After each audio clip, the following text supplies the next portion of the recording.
ইতিহাস আমাদেরকে বারবার একটা জিনিস চোখে আঙ্গুল দিয়ে দেখিয়ে দেয়। যুদ্ধ যখন শুরু হয়, রাজনীতিবিদেরা দেয় অস্ত্র, ধনীরা দেয় রুটি, আর গরিবেরা দেয় তাদের আদরের সন্তানদের।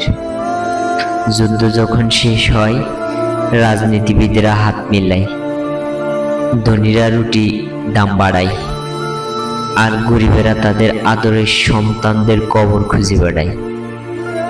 এটাই বাস্তব। ইতিহাস আমাদেরকে বারবার একটা জিনিস চোখে আঙ্গুল দিয়ে দেখিয়ে দেয়। যুদ্ধ যখন শুরু হয়, রাজনীতিবিদেরা দেয় অস্ত্র, ধনীরা দেয় রুটি, আর গরিবেরা দেয় তাদের আদরের সন্তানদের। যুদ্ধ যখন শেষ হয়, রাজনীতিবিদেরা হাত মিলায়, ধনীরা রুটি দাম বাড়ায়, আর গরিবেরা তাদের আদরের সন্তানদের কবর খুঁজে বেড়ায়। এটাই বাস্তব।